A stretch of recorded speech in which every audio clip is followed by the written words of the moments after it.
Hello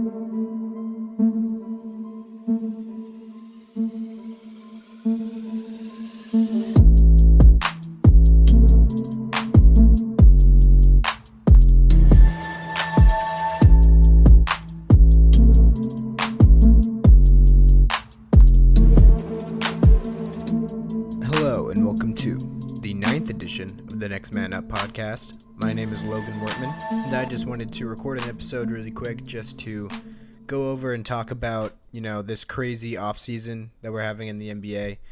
To date, it's got to be the most hectic and fast-paced just offseason that we've ever had, just because, it's running on such a tight schedule to get the season started and going. And so this whole offseason with the free agency and all that kind of stuff has really happened within a week, which it has to be unprecedented.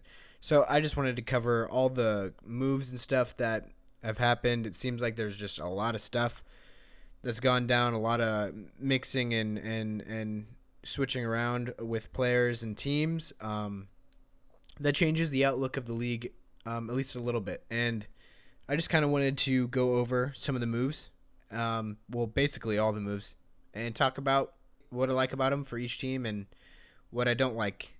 So we'll just go through that really quick. And I am recording this on November 23rd, so everything is up to date until that. So if anything has happened by the time you're listening to this or by the time this comes out, please don't get mad at me. There might be more things, but I feel like it's probably pretty slowed down now after all this stuff that has happened. I'm sure there's going to be some moves here and there, but there's been a lot of stuff to already happen, so I didn't want to waste any time on getting a microphone out and starting to talk about it. So we'll do that right now, and we'll go through all 30 teams. So we'll start off with first alphabetically the Atlanta Hawks. And I do think I'm going to make this into like a series. I'm going to split this up into a few different episodes, a couple different parts. So this is going to be part one.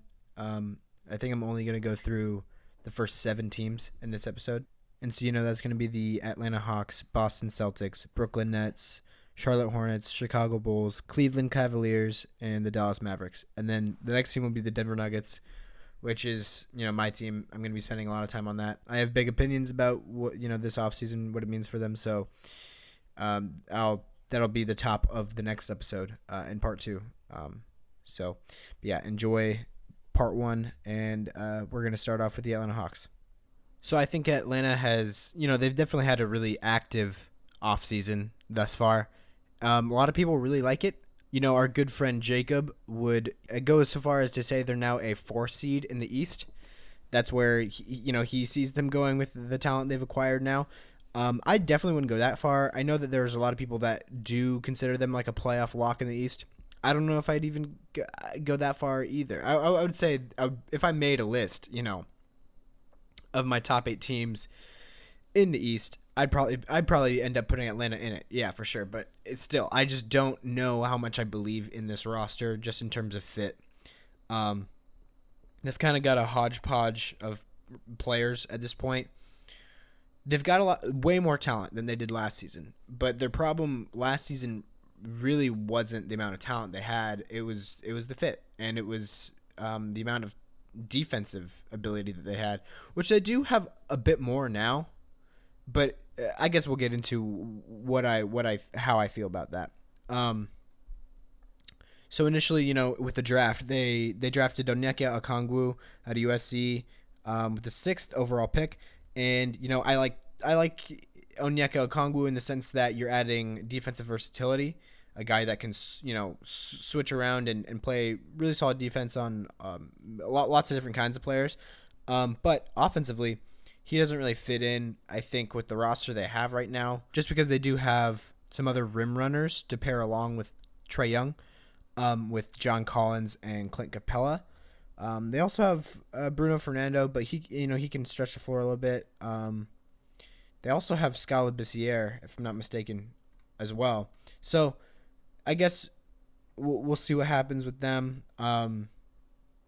I don't know. I would have preferred Onyeka Okongwu going somewhere else, and I also would have preferred the Hawks picking somebody else here at number 6, somebody like Tyrese Halliburton, might have been, a better selection here. Um, somebody like that. I think just would have been overall better use of the pick here, or even Devin Vassell. I think Devin Vassell would even be the best decision here, just because he gives you a little bit of perimeter defense, and he could shoot the ball as well. So, but yeah, so I didn't love their draft. It was all right. They got a really talented player in Onyeka Okongwu. It's just a fit that I'm not super excited about. And with the 50th overall pick, they got Skylar Mays as well. And then free agency, they signed Danilo Gallinari for like a pretty big contract. He's getting paid like $20 million a year now with Atlanta. And so, he's a stretch four, one of the best stretch fours in the league, I would say, in terms of being a stretch four. But defensively, he's not great. Like he's a pretty good team defender, and he's a guy who can hold his own in the post against slow-footed fours, other guys that play the four that aren't super athletic. He can stay in front of them, be with the amount of speed that he has, which isn't much, but he can manage. There's very few threes in this league that he can guard, and with the roster the way it's constructed, Danilo Gallinari is probably going to be playing the majority of minutes at the three. So that's not a great equation for them, and especially because the guy that will probably be spending the most time at the four, John Collins, also is not a guy you want guarding threes. And he's also a guy you don't want guarding fives either. He's kind of just a four defender, a guy that should guard some smaller, a guy that's not guarding super big guys, just shorter guys, like 6'9", 6'10 range, 6'8 to 6'10 range, and being not super fast around the perimeter. So that's not a very good equation there to have John Collins and Danilo Gallinari on the floor together on defense, in my mind. In my basketball team building mind. They got Clint Capella holding up the middle though.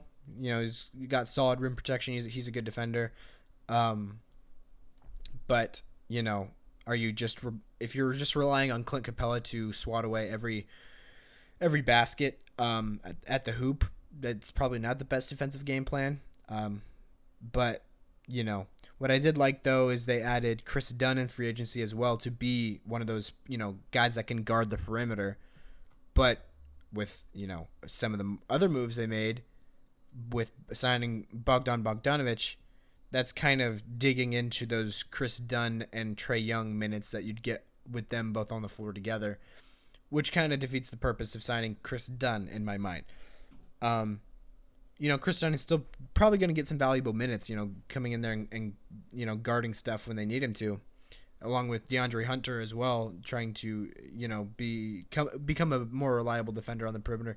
But Bogdan Bogdanovic is not somebody you're going to be throwing on, a scorer that you want to slow down. Like, that's not the type of defender he is. He's an all right defender. He can be out there and be passable, but he's not like a specialist in any way. Chris Dunn is a specialist when it comes to the defensive end. And so it's just weird. They've got some pieces now that I would have wanted them to get in terms of defensive versatility and just added defense. But they've got other guys in those same positions that make them kind of the priority over those guys that they got for the defensive side of the ball, just because they're getting paid more, and that it just kind of defeats the purpose in my mind. Like, you're adding a lot of offense with Danilo Gallinari and Bogdan Bogdanovic and Rajon Rondo, really, if Rondo holds up to be like what he was last year in the playoffs. But I don't know what Rondo's ceiling is really with this Hawks team turning 35. But it's whatever.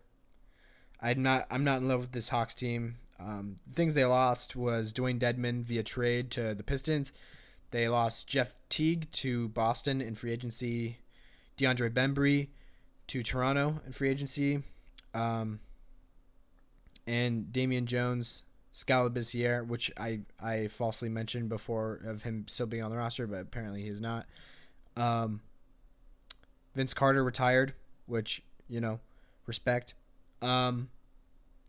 and they waived Kyrie Thomas. So it's I mean, the pieces they brought in are better than the pieces that went out, for sure. That's for sure. But in terms of really smart team building, I don't love it. I don't love what's going on in Atlanta.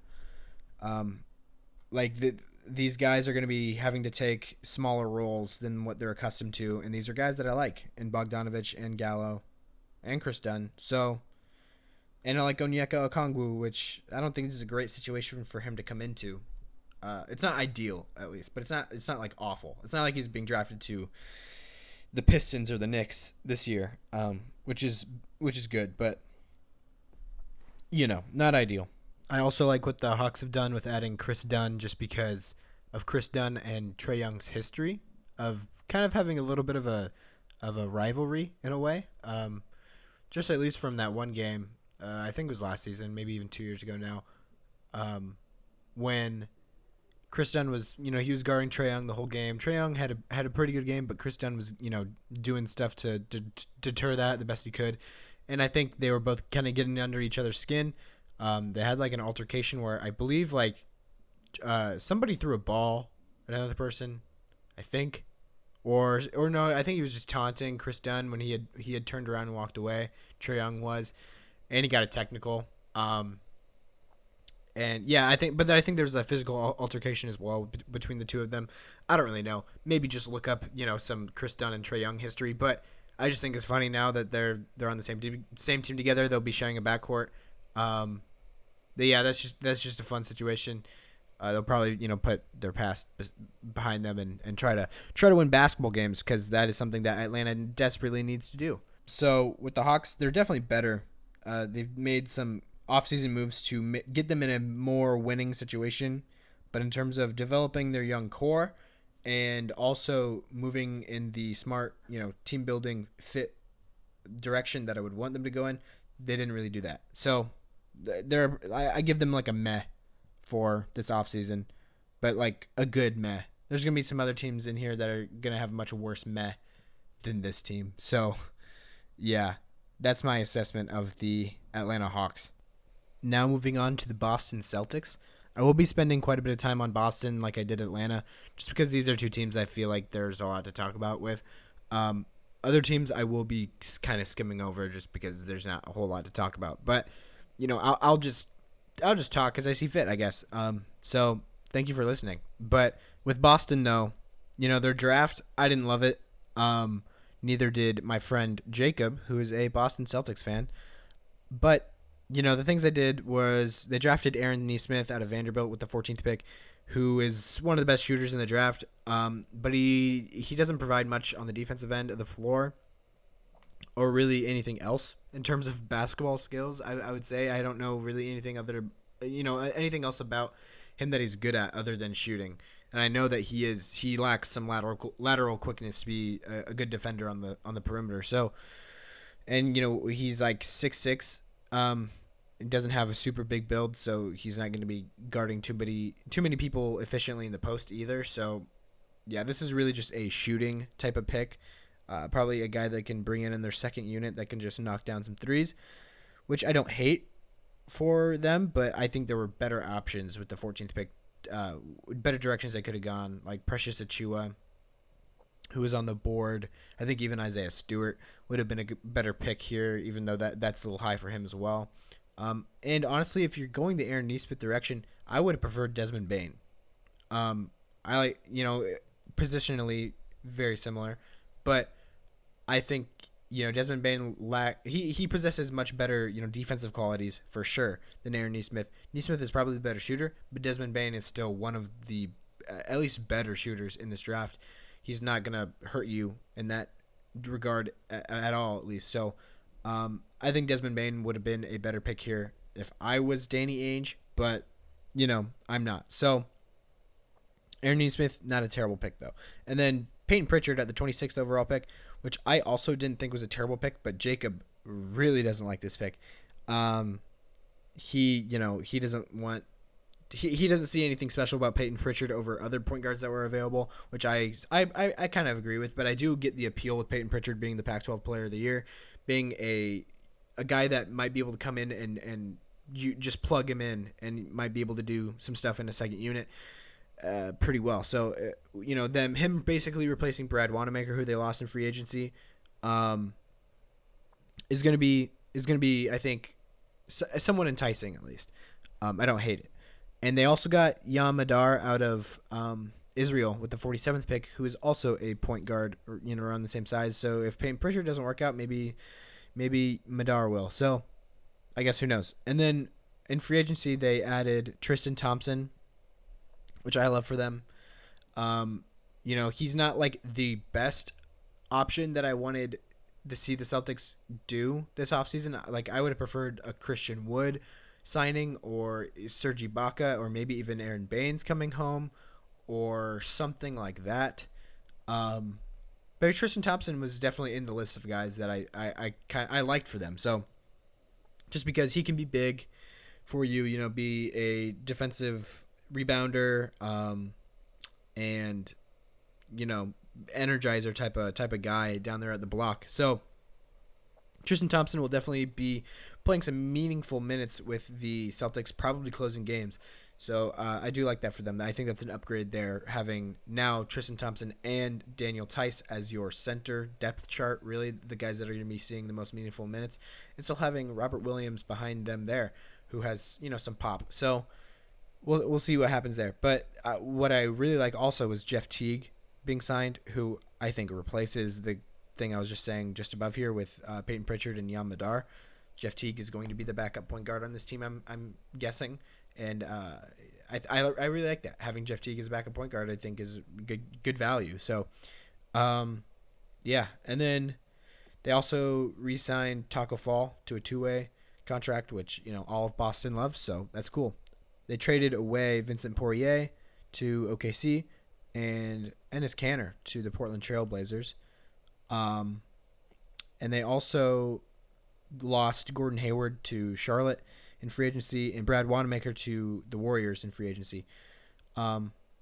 Jacob is pretty upset about the Gordon Hayward loss. Just because he's a fan of Gordon Hayward. I am too. But Gordon Hayward went and got a bag in Charlotte, so not something I was expecting. We'll talk about that in a little bit when we get to Charlotte. So, yeah. But Boston I think they had a pretty good offseason. I'll give them that. So far, the moves they made pretty good. I think they did what they needed to do with getting a big guy in Tristan Thompson. And they they're building up a bit of a second unit as well. Starting obviously, I think the lineup that would be starting and closing games will probably be Kemba, Marcus Smart, Jaylen Brown, Jason Tatum, and Tristan Thompson. And in the second unit, you got Daniel Tice there at the backup center, who played really well for them last year, honestly, as a starting center. So, and then even behind him, you got Robert Williams and Taco Fall, and then at the 4, you got Grant Williams, you got Semi Ojeleye, are both guys that could come in and play the 4. I think Grant Williams has some nice potential. I like him there. And then at the small forward backup, you got, Javonte Green, even Ojeleye here as well. And Romeo Langford can play, 3 and the 2. And then you got Jeff Teague as your backup point guard with the 2 rookies and Peyton Pritchard and Yam Madar. I skipped over Aaron Nesmith, obviously, with shooting guard position probably is where he'd come in, either shooting guard or small forward. So yeah, it's like you've got some depth now in Boston, which they've been without for a while. Like, they in the past have been a pretty short rotation with like an 8 to 9 man rotation typically, and this gives them more options. So yeah, I like Boston's offseason. I like it. So now on to Brooklyn. Brooklyn in the draft added Reggie Perry with the 57th overall pick, which he's probably not going to be seeing very much time on the floor on this Nets team, but just thought I'd mention it. And then via trade, they've added Bruce Brown from the Pistons and Landry Shamet from the Clippers, which I really like that Landry Shamet pickup for them. And via free agency, they've added Jeff Green. So, which is interesting. They lost via trade Musa. They traded him for Bruce Brown. Free agents they've lost is Garrett Temple, Jamal Crawford, Justin Anderson, Lance Thomas, Michael Beasley, Wilson Chandler, Chris Chiozza, Dante Hall, Tyler Johnson, and Jeremiah Martin, which a lot of those guys were literally just added to come onto the team to play in the bubble because there's a lot of players on the Nets that opted out of bubble play this past season. So, yeah, I don't think they lost too many valuable things via free agency, even though there are a lot of names on there. They did re-sign Joe Harris to a pretty good contract, a pretty big one, I would say. Like, he's definitely not underpaid right now. I don't know if I'd call him necessarily overpaid right now, but he's making a lot. And you know, I like that. I think Joe Harris fits their team really well. You know, they still have Karis LeVert and Spencer Dinwiddie, which I am of the opinion that one of them probably needs to be moved. Just because they have, you know, now even with adding Jeff Green and Bruce Brown and Landry Shamet, you know, I feel like they just have too much shot creation going alongside Kevin Durant and Kyrie Irving, and not enough like role players, not enough guys that are just like, I'm gonna lock in on defense and hit corner threes, you know, that type of thing, to fit around their stars. Instead of having role players to fit around their stars, they have some like pretty enticing guys that can create offense when you want them to, and they don't fit into a role very well. And in Spencer Dinwiddie and Karis LeVert are both like that. Joe Harris fits into a role well. I think Landry Shamet will fit into a role well, but I don't know, with this team just having Kyrie, KD, Spencer Dinwiddie, and Karis LeVert seems a little messy. And I think I would try to flip one of those guys' value into some pieces that you can use for the team, or flip into another star that can back up, you know, Kyrie and KD, you know, in case of injury. And also having on the floor would be interesting, like in James Harden. But I don't know. You know, they lost out on Drew Holiday. Bradley Beal would be the other, you know, obvious person that they've, you know, has been talked about, then possibly targeting. But honestly, I don't even know what I'm saying. But Karis LeVert, I guess not moving off of them isn't the worst thing you can do. Moving off of Karis LeVert and Spencer Dinwiddie, because the more I think about it, having KD's injury looming over him, you know, you don't know if he's going to be back to 100%, and Kyrie misses a lot of the time, anyways. So having guys that can step up and, you know, be some temporary shot creators for your team in Karis LeVert and Spencer Dinwiddie might be a nice, valuable thing to have, maybe. But it's just when they're all together. I don't love the fit on the floor. But yeah, I definitely give their offseason so far a meh, like a very weak meh, because I mean all they've done really is re-sign Joe Harris, which was good, but it wasn't like a bargain.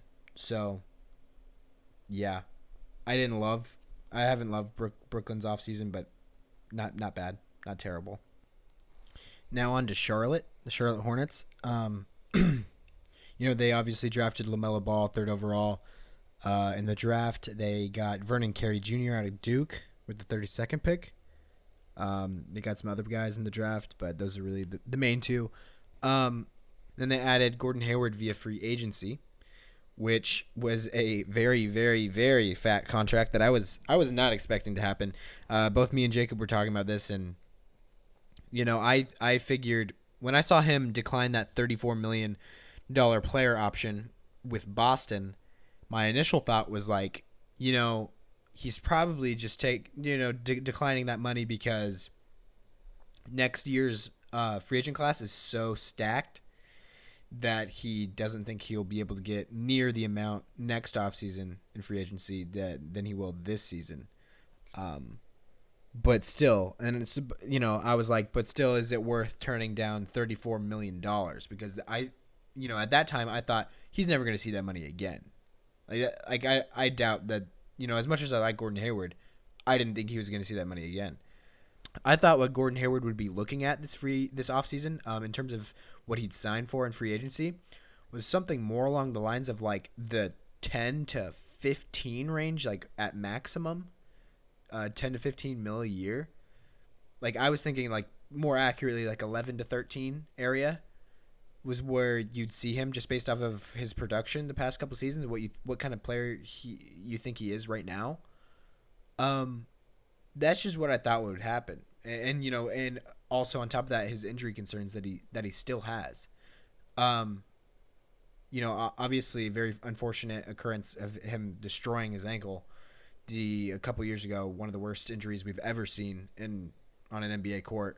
And that was just brutal. And that was his very first game in a Boston uniform after having a breakout season in Utah the year before, averaging like 22, 6 and 4, being a really nice primary ball handler on that Utah team.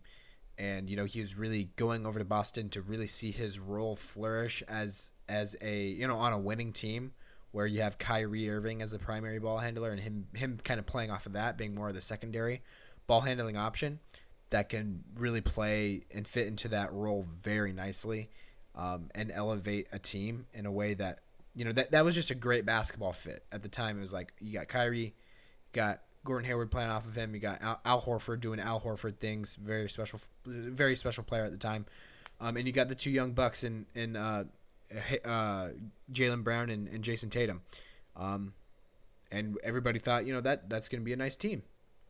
It did not turn out the way that everybody was hoping, but Boston's still in a good place. And it looks like Gordon Hayward's still in a good place, at least financially, because he just signed for 4 years, $120 million. So he's very close to what he'd be earning this season anyways now at around $30 million. But he's got 3 more years with the Charlotte Hornets. I don't know if there's more teams out there that would have given him this kind of money. I know that Indiana was reportedly interested in him, and I don't think Indiana was giving him this much money, was offering this much money, because if they were, I think Hayward would obviously choose Indiana, just in terms of basketball fit number one, and then also him that being his where he's from, his home state, and him being a kind of like a basketball hero there in Indiana after playing for Butler and having a really decorated college career. So, like, I just feel like that would have been the better option. But if Indiana's not offering you that much money compared to Michael Jordan with the Charlotte Hornets, then yeah, go with MJ.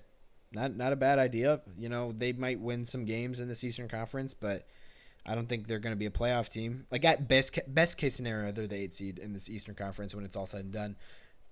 But I wouldn't bet on that at all. I don't think they make the playoffs, but they'll be close. I think they'll be right on the outside looking in this Eastern Conference, with adding Gordon Hayward and LaMelo Ball. But they still have Terry Rozier and Devontae Graham being kind of like score first minded point guards. They still got Nick Batum's contract. The things they lost were Dwayne Bacon, Bismack Biyombo, Willie Hernan-Gomez, Kobe Simmons, Ray Spalding, which I thought Bismack Biyombo re-signed with them for the minimum. I thought that's what was reported. This is saying otherwise, though. So I guess I don't know about that, but still, that's not like that big of an impact decision. They got the Nevada twins and Cody Martin and Caleb Martin, which is just it's fun. PJ Washington has some nice upside. He had a really good rookie season for them last year. They got Jalen McDaniels, who I think could have some pop in his future as well. But, I don't love this roster. They still got Miles Bridges, Malik Monk. Like I said, I don't love this roster, but like for Charlotte standards, not bad. Yeah. Like the free agents or their offseason, they've made respectable moves. They signed Gordon Hayward to too much money, which is a mistake that Charlotte seems to make over and over, with signing guys to money that they should not be earning. Like it's just, if a team repeatedly every offseason is signing somebody that's like everybody goes, whoa, Like, that's not what I was expecting. There's probably a problem in that front office, which Mitch Kupchak is a very respected GM, but I don't, with his days with the Lakers and everything, but I don't know what he's doing. I don't really understand it. Terry Rozier's being paid a lot of money. Gordon Hayward is now being paid a lot of money. You're still paying Nick Batum a lot of money, which he should have never gotten. But yeah, now you got LaMelo Ball, which is fun. Let's see what happens there. But yeah, I'll give another meh to this. Meh will probably be the most common answer for a lot of these teams. There will be a few teams that I will say I loved. There will be a few teams that I say I liked. There will be a lot of teams that I say were meh. And there'll be some teams that I say got worse for sure. And I did not like their offseason. But a lot of teams are going to fall in the meh area. I'm assuming so far. I guess I don't know for sure. But yeah, meh for Charlotte. Now on to the Chicago Bulls. They obviously had that pick, the fourth pick in the draft this year. That was pretty shocking for a lot of people when they drafted Patrick Williams out of Florida State. And then with the 44th pick, they got Marcos Simonovic. They also signed Devon Dotson, undrafted, out of Kansas. So I like that for them. In free agency, they got Garrett Temple. They also lost in free agency. They lost Chris Dunn to the Hawks. They lost Shaquille Harrison, Adam Makoka, and Max Struss. But they still got Zach LaVine. They still got Satoransky. They still have Otto Porter, Denzel Valentine, who they re-signed, Larry Marketing, Thad Young, Wendell Carter Jr., Daniel Gafford, Luke Cornett. Just those guys. Kobe White, who has, I think he's got a future as like a spark plug scorer, and he showed what he can do last season during his rookie year, and I think he'll continue to go on an upward trajectory. This Bulls team, adding Billy Donovan as their head coach, I like the fit with Patrick Williams coming in here, but I don't think there's anything too special going on in Chicago. I think they'll be somewhere around Charlotte at the end of the season, but I think I'd bet on Charlotte probably being a little bit better of a team this year, just from a gut feeling, and just from a talent standpoint as well. But actually, I don't know. They're pretty close. But yeah, not really much to comment on here. They really didn't do hardly anything at all, other than draft some people, and they signed Garrett Temple, which is like, yeah, okay. But Otto Porter's coming back, hopefully going to be healthy for this season. I like the upside of Wendell Carter Jr. and Larry Marketing long term. And we'll see what Zach LaVine can do in this next season.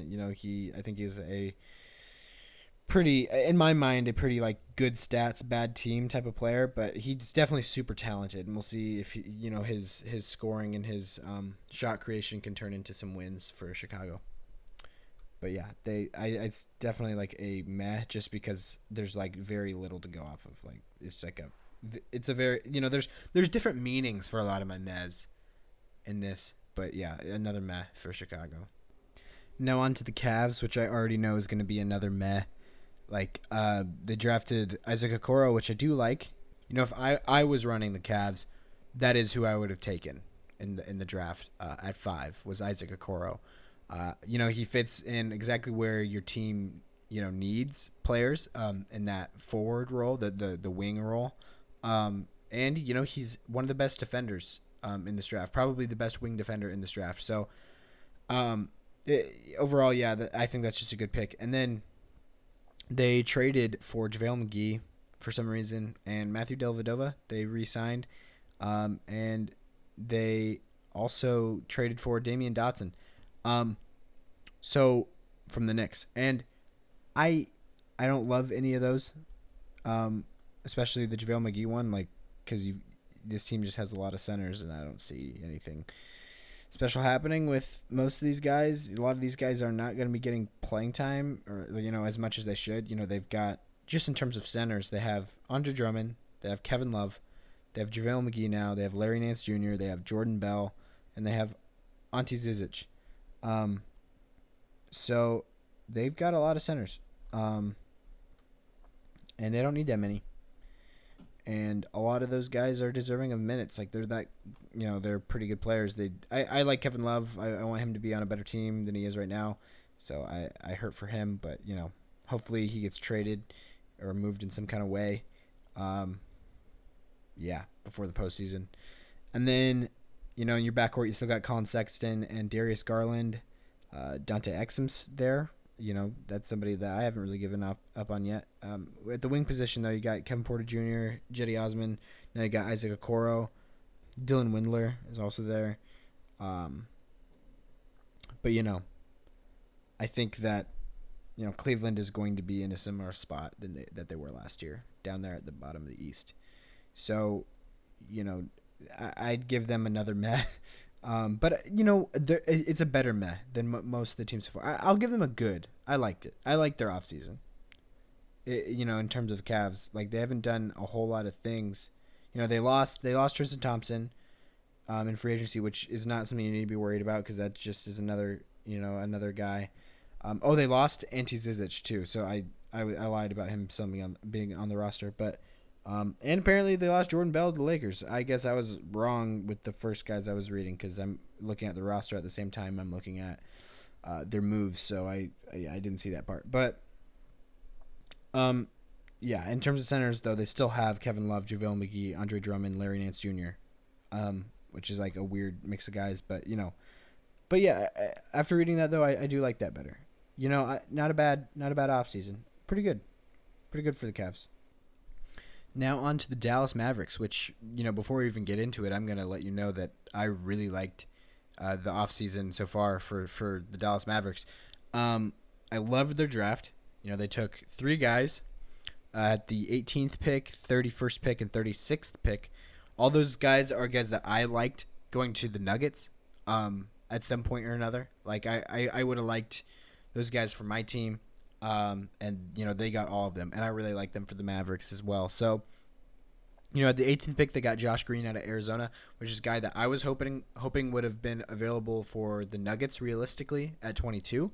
So 18 is a little bit higher than I thought Josh Green would go. I thought he'd be somewhere more like the 21 to 24 area, but it's a good pick. Especially for the Mavs, I think that Josh Green is going to be a nice 3-and-D piece for them, maybe in a couple years.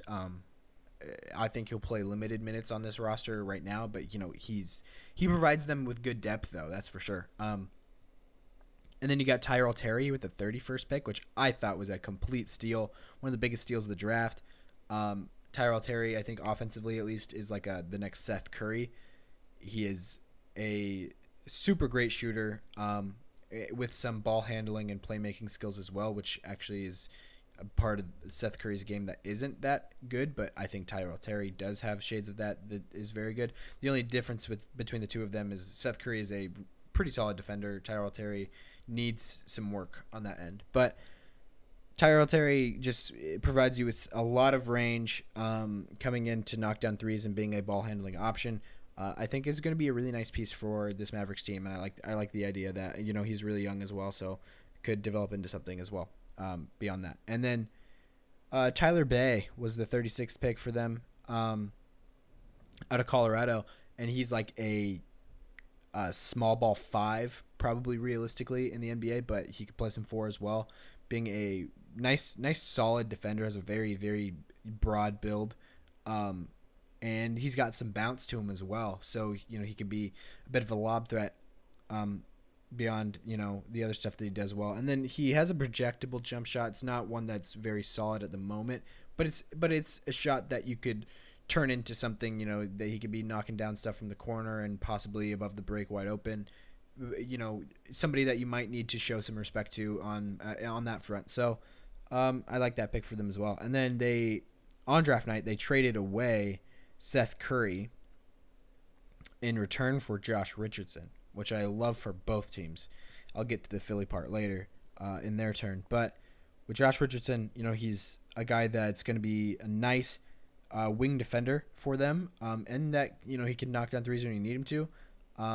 But he's also he's got good ball handling skills and nice, awareness and cutting skills to play alongside Luka Doncic perfectly. I think he's going to be a really nice piece there alongside Doncic and Porzingis. So, yeah, and then they got James Johnson via trade as well, which that's pretty good too. He's like I would call him a bit of a 3-and-D type of guy as well, but a little bit on the older end of his career. Not going to be seeing a ton of time, but he's a piece that provides depth for them for sure. And then they added Wes Iwundu via free agency from the Orlando Magic, which is a nice pickup as well. And then the players they lost, obviously we already mentioned Seth Curry to the Sixers. They lost him via trade, and they also lost DeLon Wright to the Pistons via trade as well, and as well as Justin Jackson to the Oklahoma City Thunder. And then free agents they lost were J.J. Barea, Michael Kidd-Gilchrist, which I'm sad about that one for them, Courtney Lee, Josh Reeves, and Antonius Cleveland. But overall, I like this roster that's returning. They re-signed Trey Burke, which is a huge win in my book. Really going to be a really good, solid bench point guard, backup point guard, being a bench scorer for them. They still got Tim Hardaway Jr., obviously Luka Doncic and Kristaps Porzingis. They still have Jalen Brunson. He's another guy that can fill in, in a bench guard role. After having a pretty promising young start, but then kind of struggled with injuries a bit. Hopefully can come back a bit. And then Dorian Finney-Smith, great, long wing, switchable defender who can knock down some threes as well for you. I like him returning in his development there with this team as well.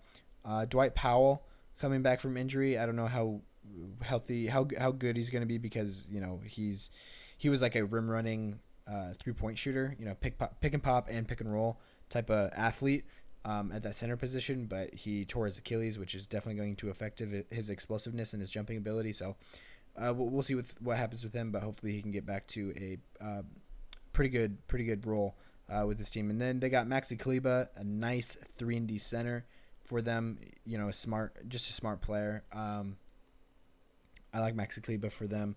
Boban Marjanovic, which is everybody's, one of their favorite players. He's just an awesome personality, and he fits in with this team pretty well. A guy that you can throw in certain matchups. Just score down there at the block. Can't really do too much else, though. And then Willie Cauley-Stein, they brought back as a lob threat as well in that roll game, with Luka Doncic being one of the best pick and roll initiators in the league. So, yeah, really good team, and they had a really good offseason so far. And that is going to conclude part 1 of this series. Hope you enjoyed the episode. I'll be coming back very soon with another one, just to go through the next, 7, 8-ish teams. It really depends on how long I spend on them. I like to keep it probably around 40, 45 minutes long for each one of these parts, each one of these episodes. So, yeah, thank you guys for listening. Please like, comment, subscribe, follow the Spotify feed. These are really fun to do. I like just getting my thoughts out there on them. And thank you to anybody who listens. So, yeah. Thank you guys for listening, and I will talk to you guys next time.